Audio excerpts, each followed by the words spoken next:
Muchas gracias por la invitación a brindar esta conferencia en la Cátedra de Estudios sobre la Religión. Debo decir que desde que Luis Diego Cascante presentó la propuesta de que se abriera esta cátedra, yo la apoyé efusivamente porque me parece hoy más pertinente que cuando se presentó la propuesta, ¿no? Creo que es evidente que el estudio sobre el fenómeno religioso y su vinculación con lo político y lo cultural es indispensable en estos momentos en el mundo entero, no solo en nuestro país. Voy a compartirles la presentación.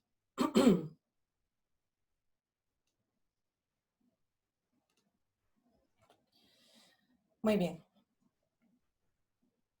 Entonces, esta presentación se titula Más allá del género, ¿verdad? Y como subtítulo le puse Comprendiendo la retórica de la ideología de género en América Latina, neointegrismo católico, fundamentalismo neopentecostal y entre signos de pregunta, nacionalismo cristiano, porque me parece un concepto muy potente y es el que estamos utilizando en este momento en Estados Unidos para analizar el apoyo religioso que se le dio a Trump en las elecciones pasadas y que más bien aumentó en estos años y que muy probablemente sea clave para que el señor Trump se reelija en las próximas elecciones en Estados Unidos.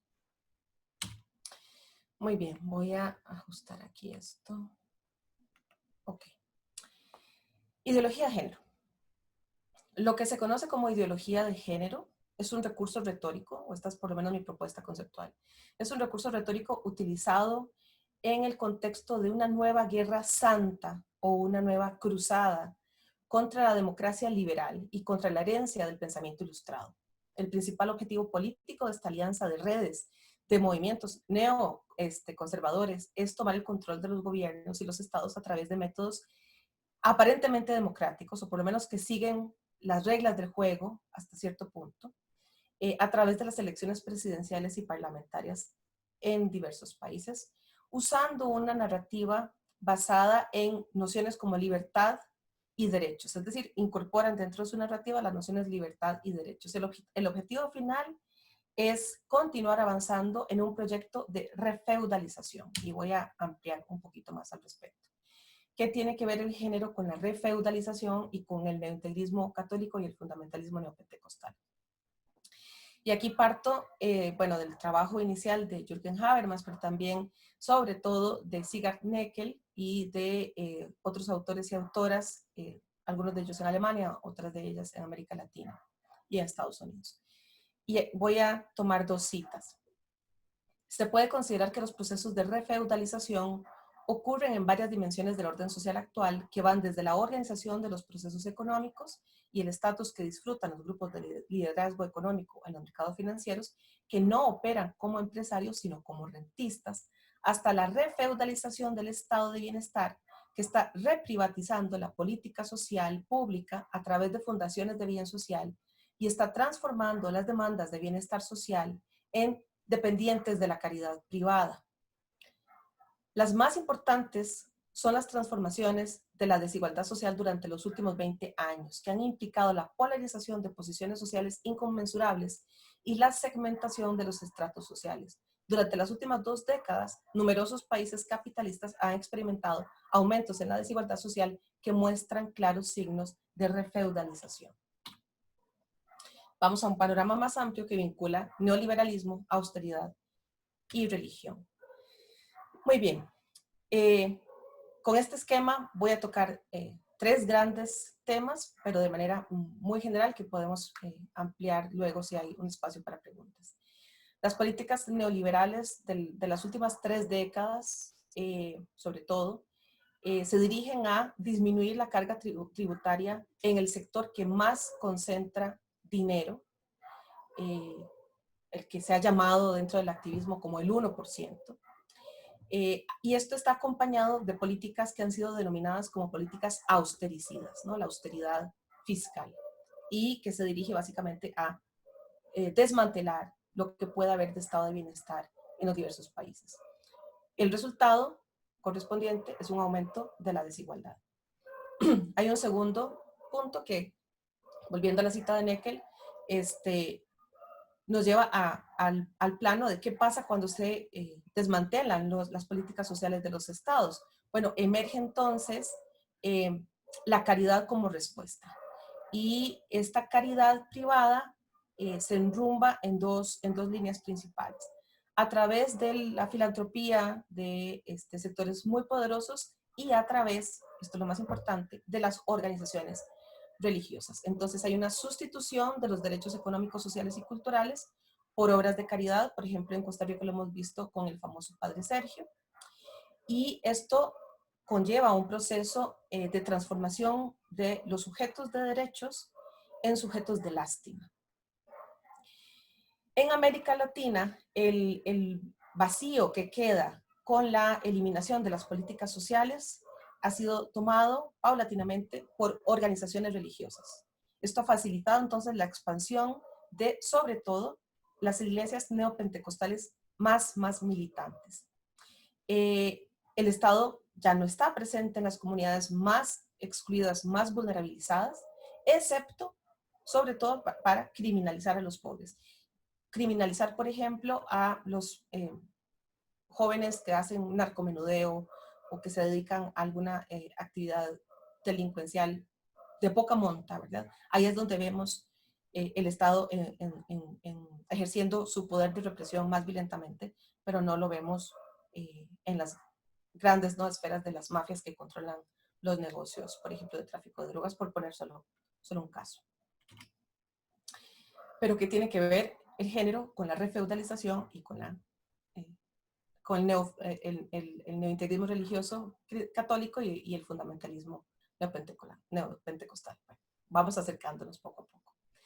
El proceso de refeudalización está entrelazado con la ideología de lo que se conoce como The Christian Right, la derecha cristiana en Estados Unidos, que se consolida en los años 70.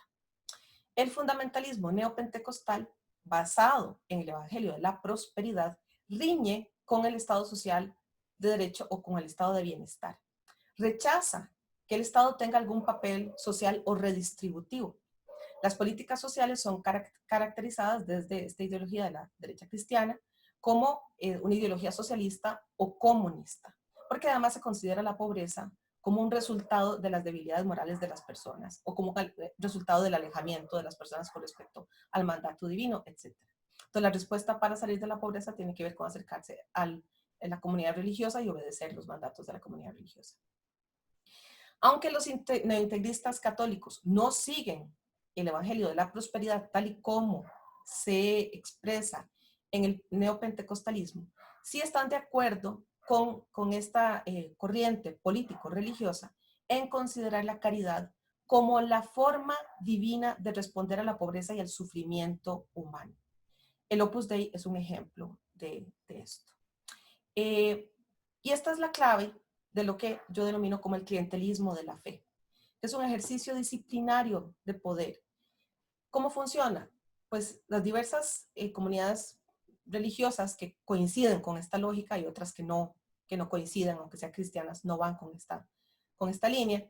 Pues estas comunidades religiosas, estas organizaciones político-religiosas, brindan alimentos, brindan medicamentos, apoyo moral, soporte, ¿no? Lo que el Estado ya no está dando o lo que otros sectores de la sociedad tampoco están brindando, a cambio de obediencia, gratitud y militancia político-religiosa. Con esta conceptualización de la pobreza, no como algo a lo que el Estado tiene que responder, sino como un destino o castigo divino, se le allana el camino al Estado neoliberal, ¿no? O a quienes están abogando y haciendo un proceso político de cabildeo fuerte para la reducción del Estado, la transformación del Estado en lo que idealmente es el Estado neoliberal, que constituye a su vez un paso previo para llegar al objetivo final, que es la refeudalización. En esta narrativa religioso-conservadora, la familia de orden patriarcal, para decirlo en sencillo, ¿verdad?, es el centro. No son los individuos, sino que el núcleo al que se dirigen sus estrategias es esa familia de carácter patriarcal. Ese modelo familiar que se considera vital para una buena sociedad, buena en los términos que estos grupos establecen Nada, por supuesto, nada relacionado con familias diversas o con otras estructuras de convivencia. Y este tipo de familia, que es fundamental para este proyecto político-religioso, requiere de un cierto modelo de feminidad y de maternidad, porque solo así se puede perpetuar y se puede legitimar la división sexual del trabajo y del cuidado, que es indispensable en este proyecto político-religioso. Pero en el transcurso de los años 60 del siglo pasado hasta la fecha, emergió un obstáculo en ese camino, que son los movimientos y teorías feministas. Uno de muchos obstáculos, este es uno. También, por supuesto, es un obstáculo el movimiento de los derechos civiles y el movimiento antirracista.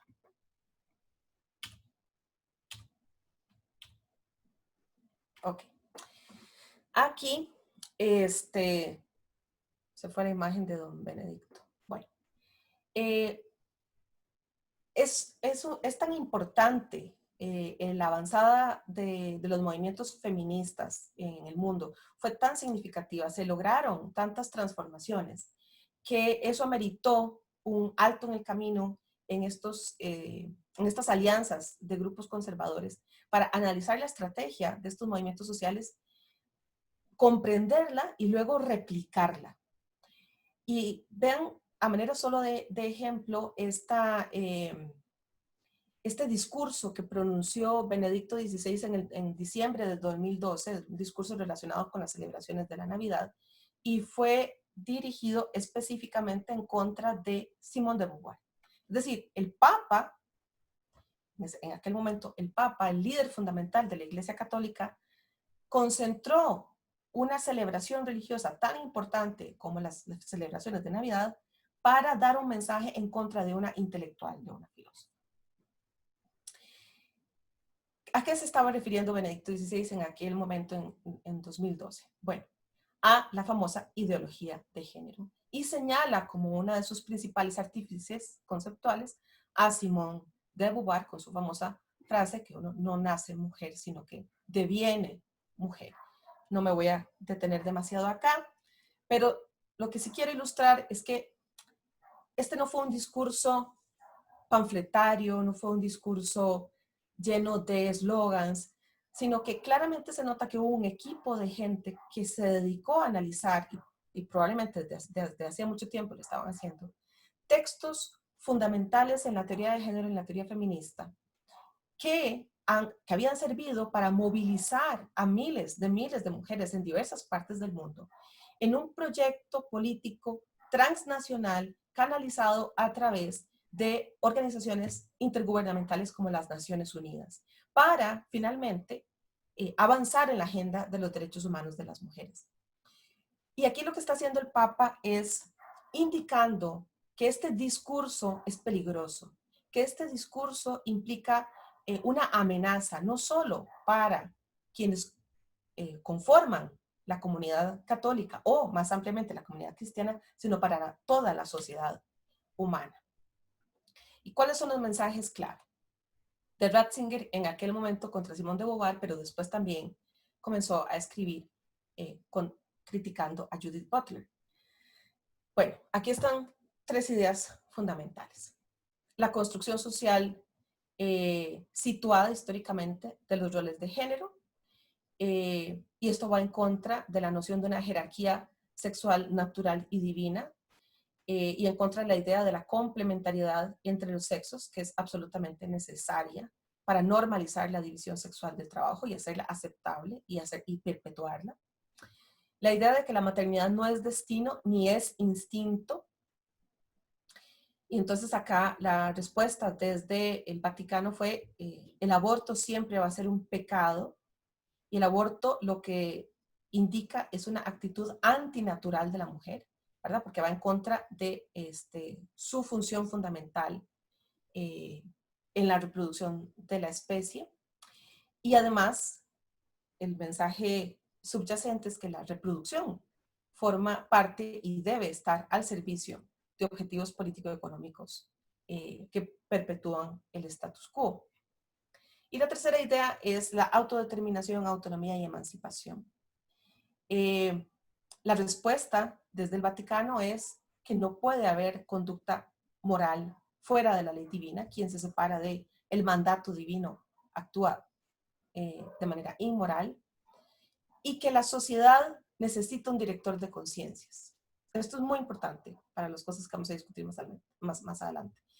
Que la sociedad, que las personas necesitan de un director de conciencias, necesitan del pastor del rebaño, necesitan de una autoridad que les diga qué deben hacer, ¿no? Y esa autoridad, por supuesto, es una autoridad religiosa. Ratzinger está hablando de la autoridad católica, pero este mensaje le sirve también al fundamentalismo neopentecostal. Pero básicamente coinciden en una idea, y es que no hay posibilidad de que una persona actúe moralmente desde la autonomía. Tiene que haber una imposición de una ley divina, de una ley externa. Es decir, este es un mensaje contra la secularidad y contra la herencia del pensamiento ilustrado. Dice Benedicto XVI, con respecto a la teoría de género: es evidente la profunda falsedad de esta teoría y de la revolución antropológica que encierra. Las personas cuestionan la idea de que tienen una naturaleza dada por su identidad corporal que sirve como elemento definitorio del ser humano. Niegan su naturaleza y deciden que no es algo que se les dio previamente, sino que lo hacen por sí mismos.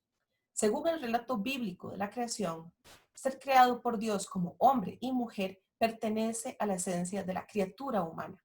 Esta dualidad es un aspecto esencial de lo que es el ser humano, según lo ordenado por Dios. Esta misma dualidad, como algo dado anteriormente, es lo que ahora se discute. Las palabras del relato de la creación, varón y hembra los creó, ya no se aplican. No, lo que se aplica ahora es esto. No fue Dios quien los creó hombre y mujer. Hasta ahora la sociedad hacía esto. Ahora lo decidimos por nosotros mismos. El hombre y la mujer, como realidades creadas, como la naturaleza del ser humano, ya no existen. Claramente, aquí Benedicto XVI está hablando en contra de la noción de rol de género como algo histórico, socialmente construido, pero también está hablando en contra de la autopercepción de género. Es decir, está hablando también en contra de las personas trans. Y de aquí deviene luego una reacción social muy interesante que ya vamos a ver. Entonces aquí está enfatizando un mensaje que tiene que ver con lugares sociales del hombre y de la mujer que están vinculados con un proyecto divino y frente al cual hombres y mujeres deben obedecer. Muy bien, Ratzinger luego vincula la amenaza de la ideología de género.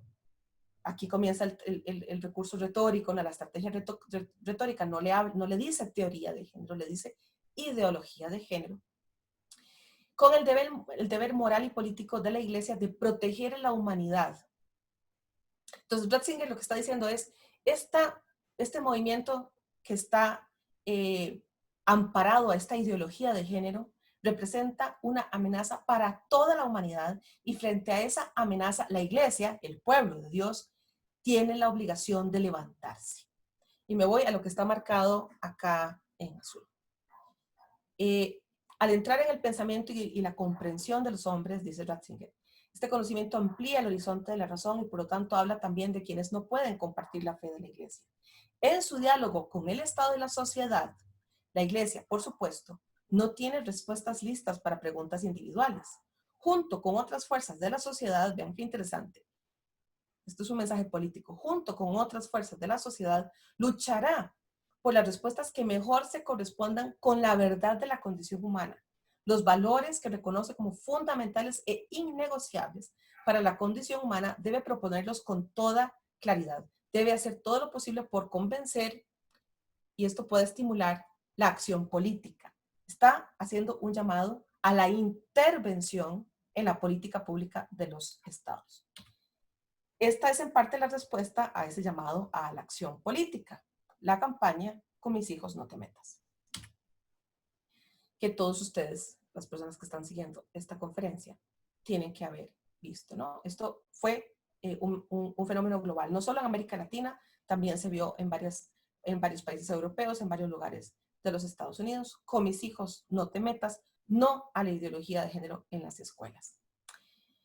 Y ya vemos qué significa esto, ¿no? Están respondiendo el llamado que hace Ratzinger, pero que es un llamado que no solo hace a la comunidad católica, sino a toda la sociedad, independientemente de si son creyentes o no. Entonces, llego acá a este punto, ¿no? La relación, la vinculación entre las subjetividades neoconservadoras y estas sensibilidades que parecieran ser de sentido común, que son sensibilidades del pensamiento conservador que sigue estando muy arraigado, pues en todo el mundo, ¿no? Entonces, con mis hijos no te metas es una campaña muy hábil. ¿Por qué? Porque apela a estas ideas. Al deber de una madre responsable que valora el ámbito doméstico, que lo considera importante, que lo considera valioso, que lo tiene que defender. El deber de un buen ciudadano que se preocupa por la educación y se preocupa por los niños y las niñas. La defensa de lo comunitario, de la necesidad de la comunidad para criar a niños y niñas. Y aquí esto se vincula con algo más profundo. Si se quiere reproducir la fe, la comunidad de fe, pues es absolutamente indispensable formar a los niños y las niñas en esa fe. Es decir, no hay futuro para la comunidad católica si no hay niños y niñas católicos. Si no hay niños y niñas evangélicas, no hay futuro para la comunidad evangélica, ¿no? Y por eso es la disputa en la escuela. Y por eso también en Costa Rica, por ejemplo, ha sido tremendamente difícil secularizar la educación primaria y secundaria públicas, ni hablar de las privadas, ¿verdad? Usan un lenguaje que parece científico, no lo es, pero confunde a quienes no están especializados. El lenguaje, por ejemplo, de la biología, para no usar solo el lenguaje de la religión en su argumentación en contra del género y de la ideología de género. Entonces, desde esta narrativa que vincula lo religioso con lo pseudocientífico, se considera que las personas trans son pervertidas o en clave más caritativa, con más misericordia, pues no son pervertidos, pero son personas enfermas que tienen una enfermedad mental que debe ser tratada, ¿verdad? Por eso se oponen a la despatologización de la transexualidad. Tienen un discurso además que apela a los derechos y libertades civiles, no solo a la libertad religiosa, sino también a la libertad de expresión y a la libertad de intervenir en los asuntos públicos y en los asuntos del Estado, incluso copiando un eslogan del feminismo, que es de lo personal es político. Entonces, en la guerra, en estas guerras culturales entre identidades, emerge esta identidad religioso-política como una reivindicación acompañada de una militancia tremendamente organizada, muy bien organizada a nivel transnacional, no solo a nivel nacional. ¿Qué es la ideología de género según esta alianza neoconservadora? Bueno, es un adoctrinamiento a través de la educación sexual en las escuelas, una estrategia para imponer a los niños y niñas ideas falsas y peligrosas e inmorales sobre el sexo y la reproducción.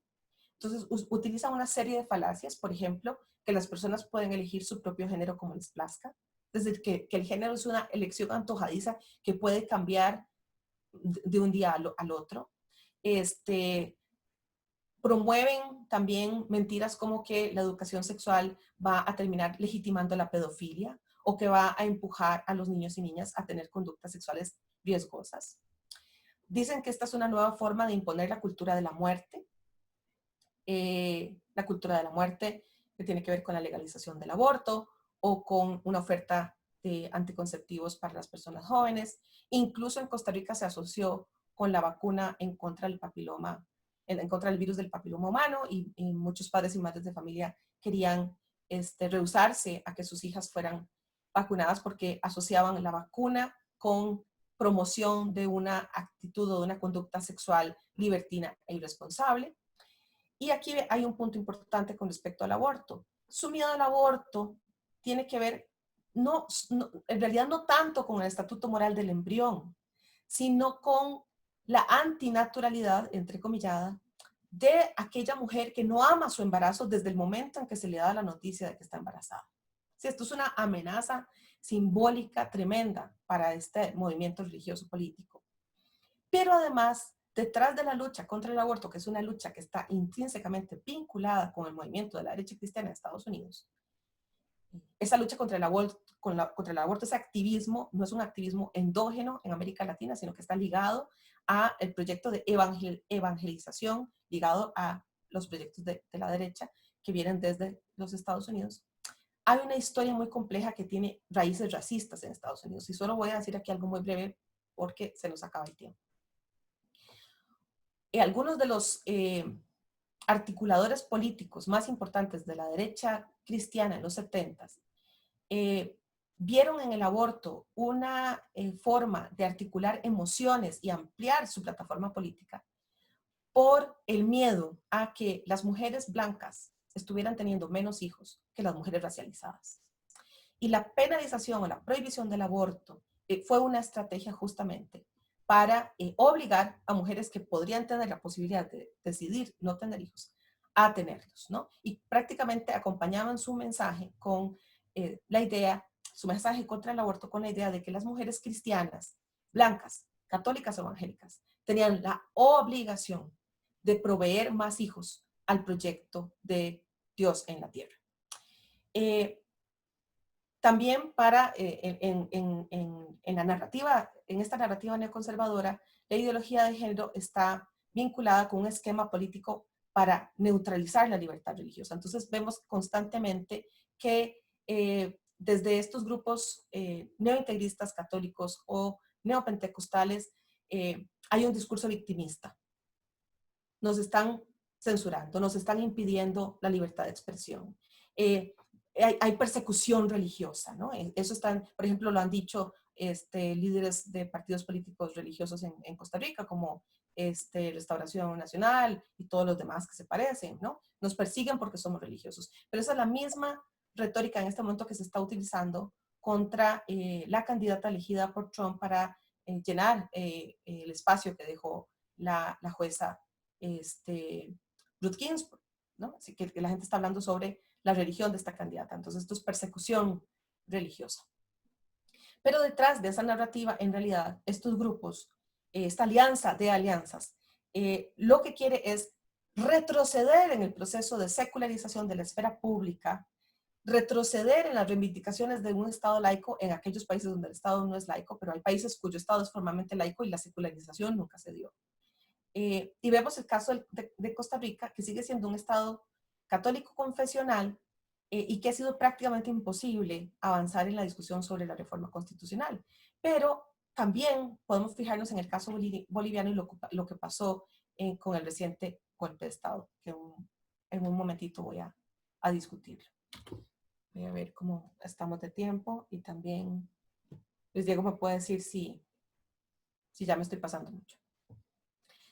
Han habido movilizaciones contra la ideología de género en una cantidad enorme de países y las organizaciones que intervienen no solamente son las católicas y las neopentecostales, sino que también hay organizaciones de la sociedad civil que hacen un cabildeo muy importante en el campo internacional, como en la OEA, en la ONU, etc. También los grupos masculinistas supremacistas que trabajan de manera articulada en redes sociales, haciendo persecución muy violenta contra líderes de opinión, digamos, a favor de los derechos humanos o a favor del feminismo, etc.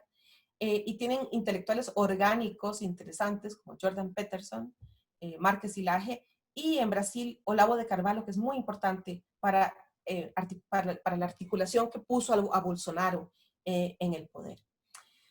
Y estas redes están vinculadas financieramente. Al respecto hay varias investigaciones empíricas ya publicadas. Muy bien, quería llegar a esto. Vean la narrativa en Brasil asociada a las elecciones en las que ganó Bolsonaro. Deus Volt, ¿verdad? Es el mismo llamado medieval que utiliza el alt-right en Estados Unidos vinculado a Trump. Es una vinculación simbólica con ideales de las cruzadas en la Edad Media. Aquí hay uno que dice Dios, patria y familia.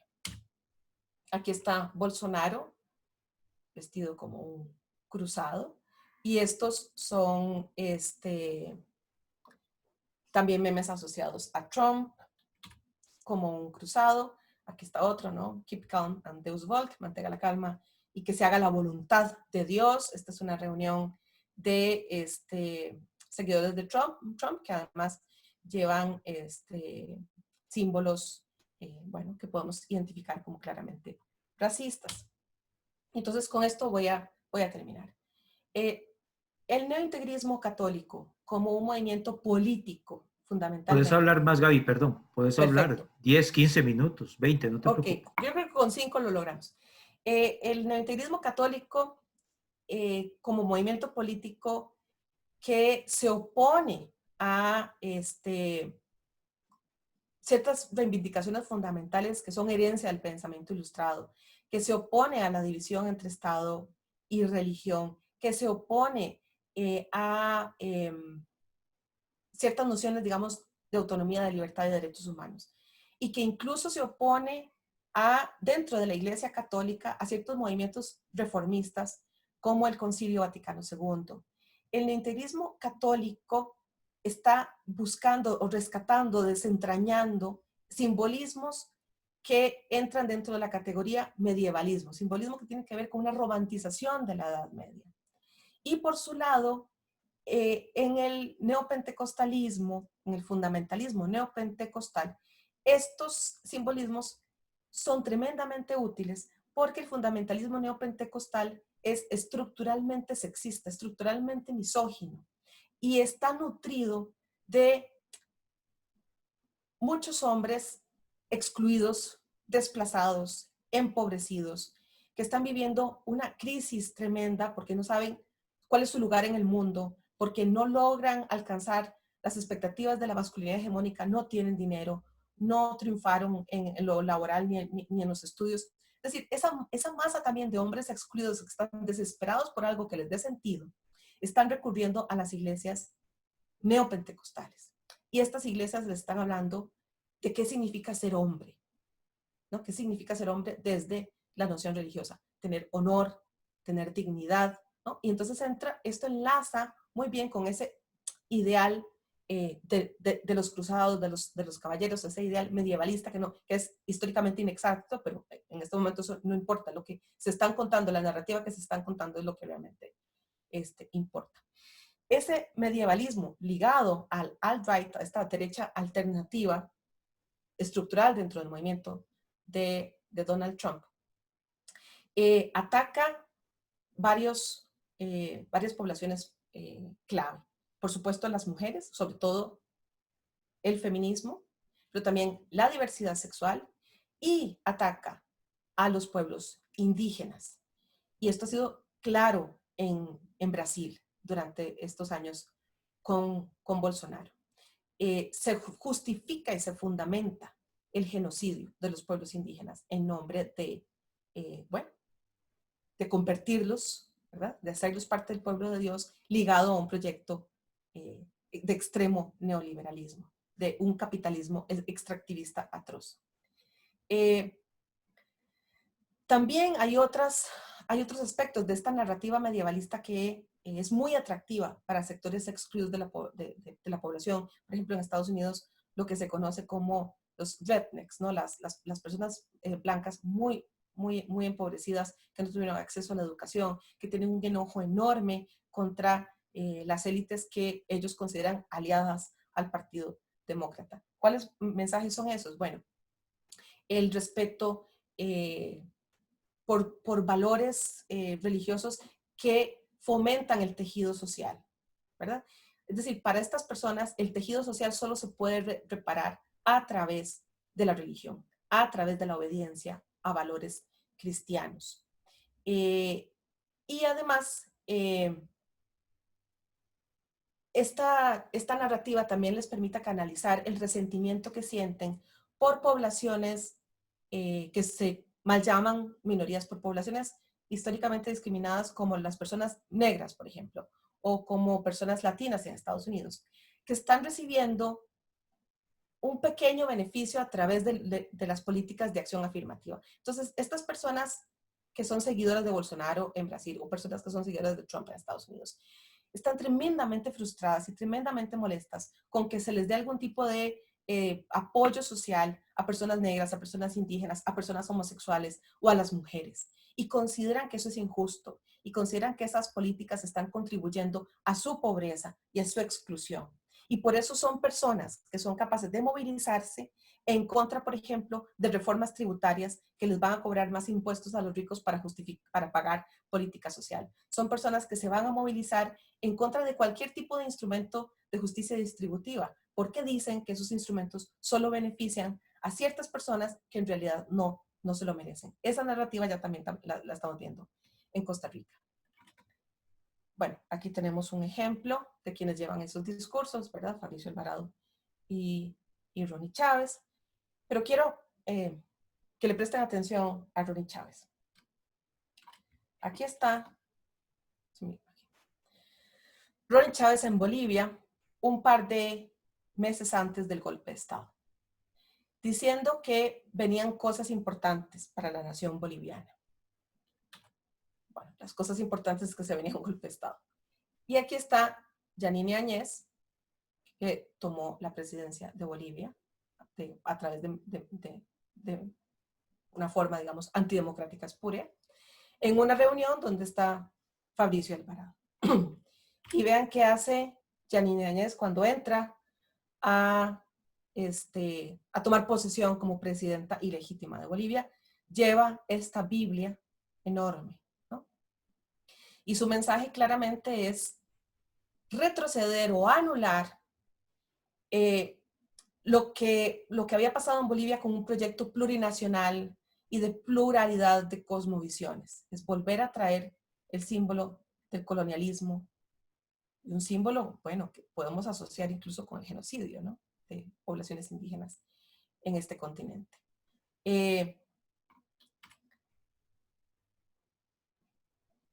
Voy a brincar esto y voy a terminar con esto. Bolsonaro y Trump juntos en la lucha contra la ideología de género, contra el discurso políticamente correcto y contra las noticias falsas. Esto es brillante, ¿verdad? Los productores de las noticias falsas en una cruzada contra las noticias falsas. Y en esta nota lo que se dice, se cita al presidente Bolsonaro diciendo que está en una lucha junto con el presidente Trump para defender a las familias tradicionales, el respeto a Dios, nuestro creador, así lo dice, contra la ideología de género, contra las actitudes políticamente correctas y para asegurar las libertades, ¿verdad? Las libertades, que es básicamente las libertades de un grupo muy pequeño, una élite, para volver a tomar control sin ningún tipo de restricción y sin ningún tipo de oposición de los recursos, de todos los recursos naturales, humanos, los recursos que quieran. Eso es la refeudalización. Y termino entonces con esto. Las cruzadas en el siglo XXI, bueno, pues no se trata de una cruzada para salvar almas, nunca fueron cruzadas para salvar almas. En este momento es una cruzada para conquistar la carne humana, porque al conquistar la carne humana, la carne de nuestros cuerpos, conquistan territorios. Y aquí me estoy basando en la noción de cuerpo-territorio de la tradición maya quiché. No es una guerra espiritual, como dice Fabricio Alvarado en sus canciones, pero sí es una guerra que se llama, que acude a lo espiritual, que acude a lo santo, ¿no? Es una guerra política y es una guerra económica para conquistar al Estado, secuestrar la democracia por medios democráticos, usando la narrativa de los derechos humanos y de las libertades fundamentales, y usando la llamada identidad cristiana para construir o para recuperar, para retomar los feudos, ¿no? Esa refeudalización que hemos visto en el Amazonas, en Brasil, que hemos visto en Bolivia después del golpe de Estado, en la búsqueda por litio, entre muchos otros ejemplos. Y el género, el sexo y la sexualidad están en el centro de este asalto a la democracia. Y es por eso que la cruzada contra la ideología de género es un arma retórica en esta guerra conservadora. Y creo que voy a dejarlo hasta acá y podemos ver si hay preguntas y retoma algunas de estas ideas. Muchas gracias. Muchas gracias, Gaby, muy amable por tu presentación y por todas las ideas vertidas. Pregunto si acá, quienes nos están acompañando en directo por medio de Zoom tiene alguna pregunta o desea interactuar con Gabriela Arguedas. Y vía Facebook esperaremos a que nos hagan llegar sus preguntas o comentarios de igual modo.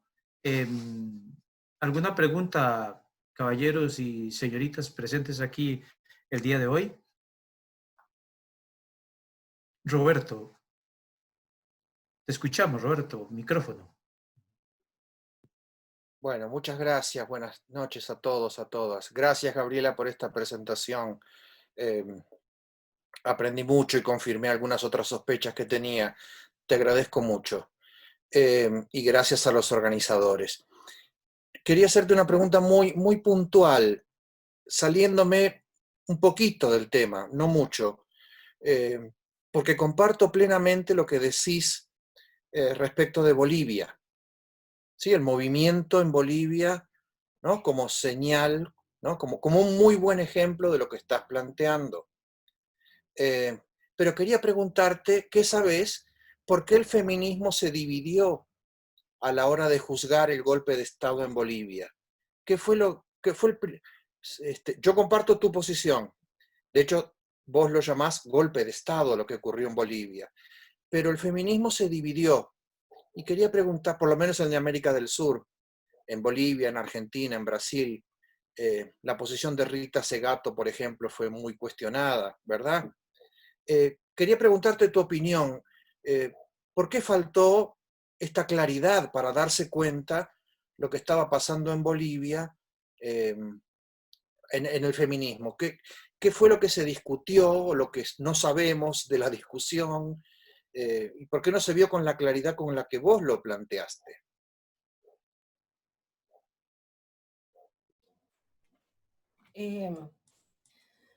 Buena pregunta. Yo creo que es muy complejo, yo no me atrevería a dar una respuesta porque no me detuve a estudiar en profundidad. Yo puedo darte como una percepción como, ¿no? General. Creo que había un descontento en Bolivia hacia, digamos, la última parte, digamos, del gobierno anterior. Eh, un descontento relacionado con tolerancia a prácticas muy misóginas, a instrumentalización de los movimientos indígenas. Digamos que había cuentas por pagar. Sin embargo, de nuevo, mi opinión personal es que a pesar de que existieran esas cuentas por pagar, había que tener muy claro lo que se estaba jugando ahí y cobrar esas cuentas después, ¿verdad? Cuando existiera un momento menos crítico, ¿verdad? Y había que cerrar ahí filas en contra de esta, bueno, sí, de este golpe, porque cualquier cosa que estuviera mal antes solo va a empeorar y profundizarse ahora con este nuevo gobierno. Es decir, no era una alternativa para mejorar en materia, digamos, de calidad de vida de poblaciones discriminadas o en lo absoluto, sino un retroceso salvaje, brutal. Y bueno, creo que tal vez ahí hubo un problema tal vez de fatiga, de saturación, de estar lidiando en procesos políticos que son muy complejos, ¿no? En estos países de América del Sur, como Bolivia.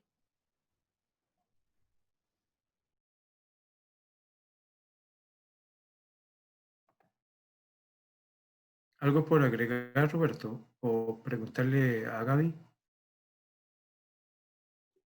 No, muchas gracias. Gracias, Roberto. Gaby, aquí hay una pregunta por Facebook Live. Si gustas te la leo. De parte de Claire de Messerville. Saludos, Claire. Dice, hola, gracias, Gaby. Excelente presentación. Quisiera preguntarte sobre tu opinión acerca de la relación entre el pensamiento mágico, la exaltación de la obediencia y los movimientos anticientíficos, especialmente con el rol que la pandemia viene a jugar en todo esto. Gracias. Muchas gracias, Claire. Muy amable. Saludos. Bueno, estupenda pregunta, quedaría como es una pregunta generadora para otro proyecto de investigación. Me voy a centrar en el rol de entre comillas, de la ciencia en estos movimientos.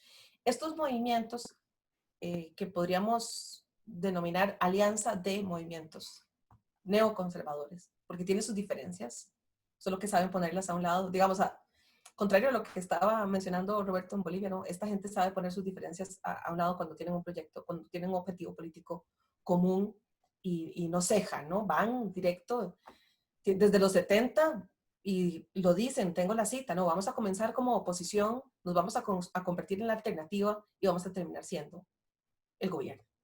Y esto es un proyecto global.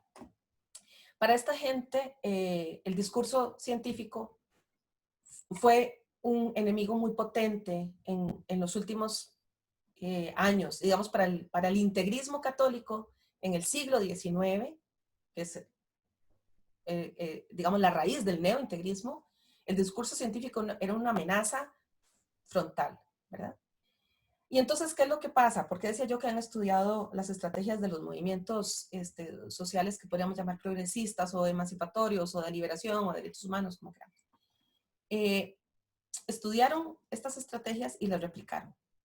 Entonces, si el discurso científico estaba siendo utilizado en contra de sus agendas, pues la respuesta fue cómo absorbemos el discurso científico o parte de ese discurso científico y lo adaptamos a nuestros intereses y cómo usamos un arma que están, cómo tomamos un arma que está siendo utilizada en nuestra contra y devolvemos el disparo. Esto es lo que esta gente viene haciendo desde hace 30 años. Y claro, para ello necesitan científicos y científicas. Entonces tienen un amplio grupo de personas en el ámbito científico que son neointegristas. Esto sobre todo pasa en el catolicismo, no tanto en el neopentecostalismo.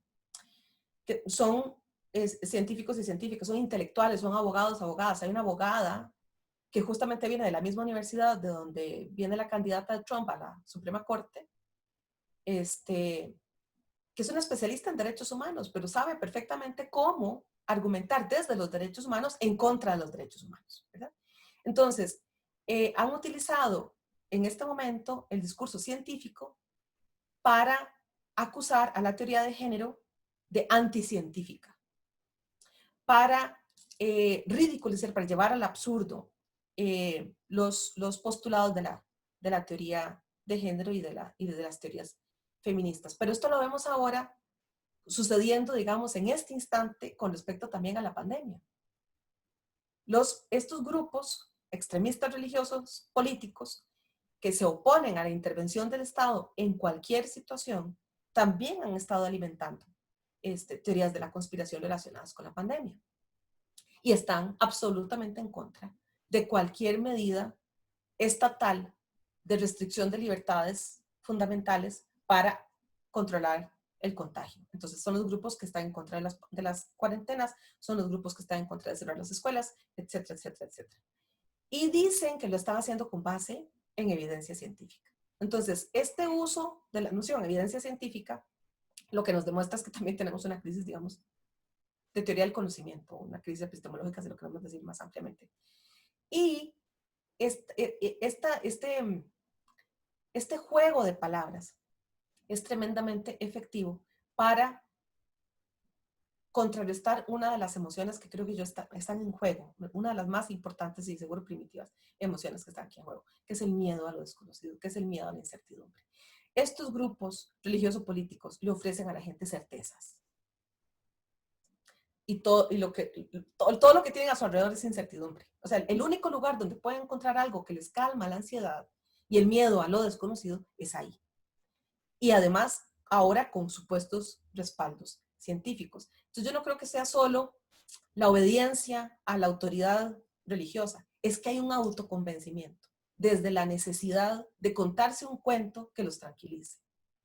Y yo creo que es una llamada de atención para otros movimientos sociales o políticos, ¿verdad? No para inventar cuentos que tranquilicen, sino para saber cómo responder a miedos que son absolutamente legítimos y que tenemos todos los seres humanos.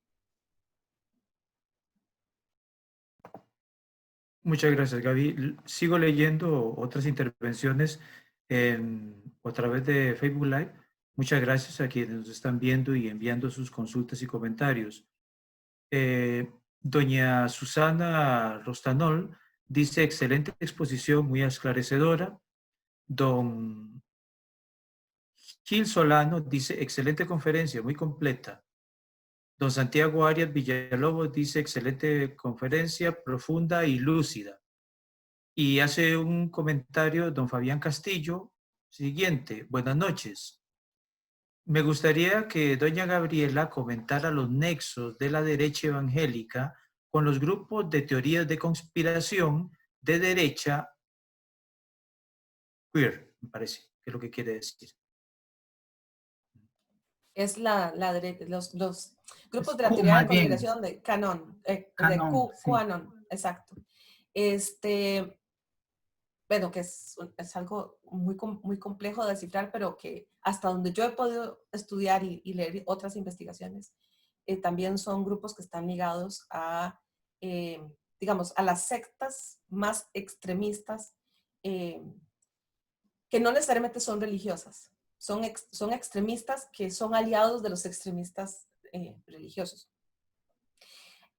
Parte del movimiento, de esta alianza de redes neoconservadoras, donde están los integristas católicos, los neopentecostales y otros grupos que no me da tiempo de mencionar, comparten o tienen en común su repudio a la globalización por una razón muy particular. Aunque hayan críticas desde la izquierda a los efectos de la globalización y del multilateralismo, creo que es innegable reconocer que en el proceso de globalización y de fortalecimiento de las instancias intergubernamentales, hubo un avance, por lo menos aunque sea formal, ¿no?, en la letra de la ley, en el reconocimiento de ciertos derechos humanos, sobre todo para las mujeres. Y esto se ha interpretado desde estos grupos como una forma, digamos, de anular sus formas particulares de ver el mundo y la vida y de silenciarlos y de obligarlos a transformarse, ¿no? Entonces, por eso vemos disputas tan absurdas como si le vendo un queque a una persona gay o no le vendo el queque a una persona gay. O si recibo en mi peluquería, ¿verdad? O no recibo en mi peluquería a alguien que trae, no sé, un rótulo que dice, no sé si al aborto. Pero no son absurdas, es que están de verdad convencidos de que tienen que defender sus convicciones, sus formas de ver el mundo, que están bajo una amenaza constante y que esa amenaza tiene que ver con la globalización. Y entonces, en su ataque a la globalización, han inventado una serie de historias, de cuentos. Uno de esos es que la globalización del activismo por la diversidad sexual es un paso para legitimar, aprobar o legalizar la pedofilia. Y de eso va QAnon, ¿no? Canon, esta teoría de la conspiración. Entonces lo que dicen es que todos los políticos que defienden la Organización de Naciones Unidas, todos los políticos que defienden que Naciones Unidas imponga, digamos, cierto tipo de obligaciones a través de tratados internacionales de derechos humanos a los estados para reconocer derechos de la diversidad sexual o derechos de X, Y, Z, que en realidad toda esta gente forma parte de una red de pedófilos. Y el que sacó por primera vez esta teoría dijo ser esto a través de canales muy bizarros, digamos, de internet, ¿no? Canales de comunicación subterráneos, por decirlo de alguna manera. El que comenzó con esta teoría dijo ser un informante que estaba dentro del gobierno de los Estados Unidos y dijo que estaba soltando información real y que él era casi que un héroe que le estaba contando a la humanidad lo que estaba pasando. Es muy difícil explicar por qué esto explotó, pero explotó y mucha gente lo cree hasta el día de hoy y ya tiene capítulos en todo el mundo y en Costa Rica hay miles. Hay miles que entonces están en Twitter, por ejemplo, con el hashtag Despierta Costa Rica. Y esto ha acumulado a una cantidad tan diversa de sectores que es realmente alarmante y es preocupante y hay que sentarse de verdad a pensar qué vamos a hacer con esto. Porque la sombrilla ampara a gente que va desde la extrema derecha hasta gente que está en la extrema izquierda. Y anarquistas, ¿verdad? Todos también con ideas pseudocientíficas o o anticientíficas. Y yo creo que lo que comparten en común es sentirse fuera, sentirse que no son parte de ningún proyecto político, que nadie los está tomando en cuenta, que no son relevantes para nada y para nadie. Hay una enorme insatisfacción, una enorme frustración. Esto es lo que una socióloga estadounidense, Arlie Hochschild, siempre se me olvida pronunciar el apellido de esta señora. Bueno, ella lo tiene en su libro, en un libro que analiza, es una etnografía sobre los votantes de Trump. Y el libro se llama Strangers in Their Own Land, extraños en su propia tierra. O sea, ya ella lo tenía, las claves para entender este movimiento están en esa investigación. ¿Qué es lo que pasa cuando grandes sectores de la población se sienten extraños en su propia tierra? No podríamos pensar que se van a quedar sintiéndose extraños, ¿no? Están actuando políticamente, pero desde la rabia, y tal vez suena muy fuerte decirlo, pero yo creo que desde una irracionalidad que se volvió en una hipérbole, ¿no? Es una exageración, están soltando todas sus frustraciones, están soltando todos sus enojos, y eso los hace identificarse más fácilmente con alguien como Fabricio Alvarado en este país, o como Bolsonaro en Brasil, o como líderes populistas racistas en Hungría, o en Polonia, o en Turquía, ¿verdad? Esto es un movimiento, esto es algo global. Y es algo realmente serio, que comenzó como un chiste, comenzó como algo de lo que podemos reírnos, ¿verdad? La gente que sale ahora con la Q, esta gente que cree en absurdos. Bueno, la gente que está creyendo en absurdos se está convirtiendo en una mayoría muy movilizada que puede dar al traste con siglos de avance político en el mundo. Interesante, Gaby, todos estos conceptos que acabas de enunciar. Y pregunta doña Mónica Guerrero Tenorio, ¿la tendencia clientelista asistencialista de los gobiernos es similar al tema de la caridad desde las religiones?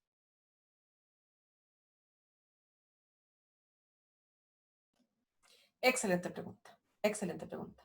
Por supuesto que hay que ver también las claves, las responsabilidades políticas que hay en los diferentes sectores y en los diferentes gobiernos, en los diferentes momentos históricos, que han dado como resultado el estado actual de las cosas. Por supuesto que cuando la política social de un estado se limita nada más a asistir a quienes están en condiciones de mayor pobreza y exclusión, en lugar de transformarse en mecanismos para generar la salida de estas familias, de estas personas, de esos estados, digamos, de indefensión y de pobreza. Esto implica cambios en los modelos productivos, esto implica cambios en las políticas de redistribución de los recursos, ¿verdad? Cambios que tienen que ver incluso con la política tributaria de los países. Pero cuando los gobiernos fallan en hacer de la política social un instrumento para la emancipación, están, digamos, alimentando el caldo de cultivo para que luego vengan estos grupos, digamos, súper extra neoliberales, o sea, que quieren la refeudalización de la sociedad y quieran suplantar esa política social por la caridad, por la caridad religiosa, ¿verdad? O sea, es decir, ambos grupos, podemos decir que hay partidos políticos que necesitan el clientelismo para alimentar sus bases para las elecciones, ¿verdad?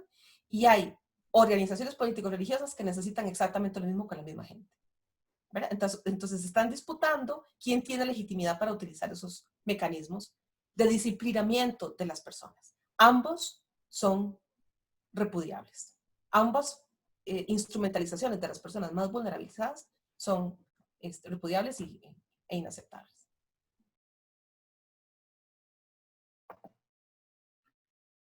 ¿Alguno de los que está con nosotros desea hacerle alguna consulta adicional a la profesora Arguedas? Jerry. Sí, un poco para ampliar lo que decía Gabriela sobre esta teoría de la conspiración qua non, que realmente sí es un fenómeno que yo creo que valdría la pena investigar más, porque ciertamente es un fenómeno que empezó como algo muy, muy marginal, muy, digamos, de grupos muy, muy marginales, se ha convertido en un fenómeno masivo. Incluso uno lo ve en Alemania, por ejemplo, en manifestaciones hace poco en Alemania, se vio, se nota que es un grupo que realmente, o que es una teoría, ni siquiera habría que llamar la teoría, ¿verdad? Es una especie de secta, ¿verdad? Que, que además tiene todas las características de una secta, o sea, son impermeables a la crítica, ¿verdad? Son absolutamente dogmáticos, ¿verdad? Y si usted de alguna forma trata de, de demostrarles que están equivocados, entonces usted también es un encubridor de pedófilos o un pedófilo. Y ciertamente sí, en ese sentido tiene características de una religión, pero digamos que ese lado más siniestro que uno podría pensar, más que de religión sería una especie de secta fundamentalista. Y sí, claramente ellos están movilizando votos a favor de Trump, ¿verdad? Y no sé si, esperemos que no les alcance, pero sí, ciertamente, sí están en eso en este momento. Una de las fortalezas que tienen estos movimientos es justamente que superaron la denominación religiosa, ¿no? El núcleo, y de hecho, digamos, el centro de pensamiento que produce las narrativas que luego son diseminadas, es profundamente religioso político, pero diseñaron una estrategia para sumar a personas que no son religiosas, ¿verdad? Y ese es el llamado que hizo Ratzinger en el 2012, ¿no? Hay que hablar con todos los sectores de la sociedad porque estamos enfrentándonos a una amenaza que es una amenaza para la humanidad entera. Es un mensaje muy persuasivo, ¿verdad? Y añadiendo a la pregunta anterior y lo que estaba diciendo Jerry, yo creo que hay que tomar en cuenta también el uso de la tecnología en este contexto. No solo porque los canales de comunicación que utilizan estas personas que están vinculadas a estas teorías de la conspiración no existirían esos canales si no existiera Internet y si no existieran ciertas condiciones que habilitan, ¿verdad? Internet. Sino que también tenemos que prestarle atención a la manera en que se están diseñando ciertos algoritmos y ciertas formas, digamos, de poner en comunicación a gente que de otra manera no se pondría en comunicación. Y que eso fue justamente lo que pasó en la campaña pasada en Estados Unidos, que ganó Trump, y eso fue lo que pasó también con Brexit, ¿verdad? Entonces, detrás de estas teorías de la conspiración hay grupos que están diseñando estrategias informáticas para que personas con ciertos perfiles entren en contacto y se cuenten estas narrativas que dentro de su caja de resonancia hacen sentido, ¿verdad? Hacen sentido. Lo que no podemos identificar claramente por la falta de transparencia, porque no, obviamente esto es deliberado, la opacidad es necesaria para estos grupos, no vamos a saber quiénes están poniendo el dinero para esto. Pero claramente hay millones de dólares fluyendo en este sentido, ¿verdad? Sí, y hay investigaciones y hay algunas de ellas que se publicaron justo este año, que ligan grupos del movimiento político religioso neointegrista, fundamentalista, neopentecostal, con grupos que abogan por cada vez menos carga tributaria a los más ricos, ¿verdad? Y ahí nos vamos a los hermanos Koch y hay otras organizaciones ligadas, bueno, a esto, a hacer el Estado del mínimo minimorum que sea posible, ¿verdad?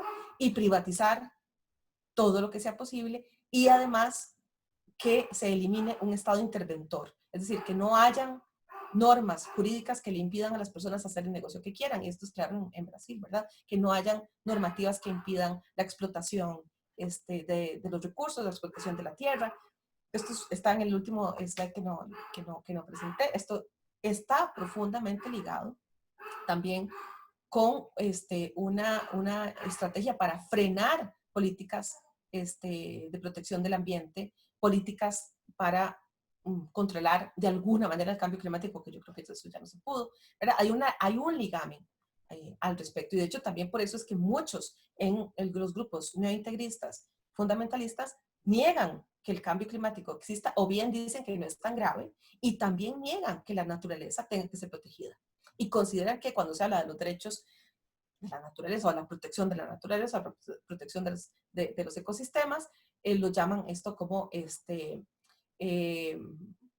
manifestaciones religiosas asociadas, digamos, a la cosmovisión indígena, que tiene que ser erradicada porque es una herejía, ¿verdad? Esto dicho muy a la carrera, pero hay muchos estudios que lo elaboran un poquito con más profundidad, ¿verdad? Pero ahorita ya no tenemos mucho tiempo.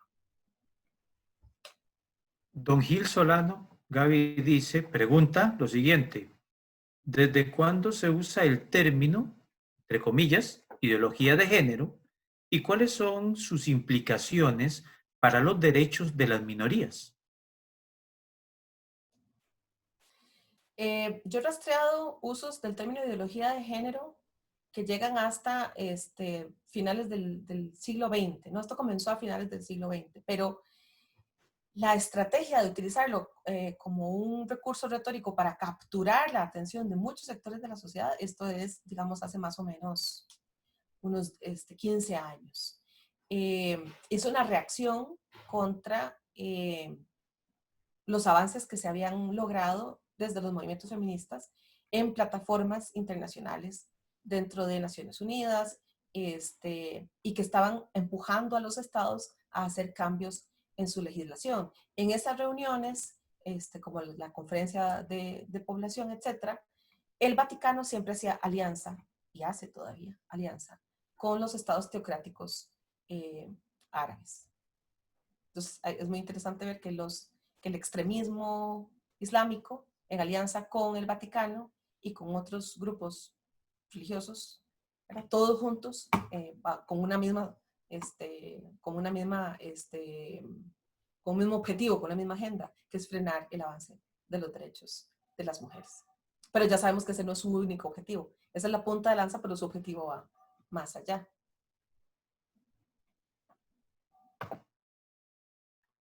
Gaby, no me queda más que decirte muchísimas gracias por todo el esfuerzo y la interesantísima conferencia que nos has compartido.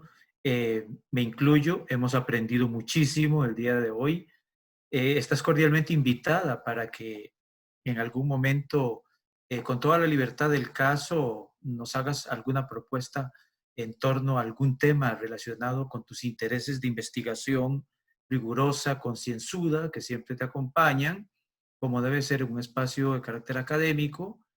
Y a todos los que nos acompañaron y nos acompañan en este momento del día de hoy, muchísimas gracias.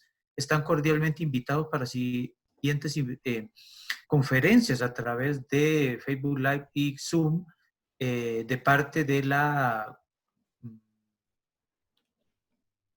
Cátedra de Estudios sobre Religiones de la Universidad de Costa Rica. Nuevamente, gracias, Gaby. Insisto profundamente, fuerte abrazo virtual. Gracias, igualmente. Pásala súper bien, fuerte Gracias. aplauso también.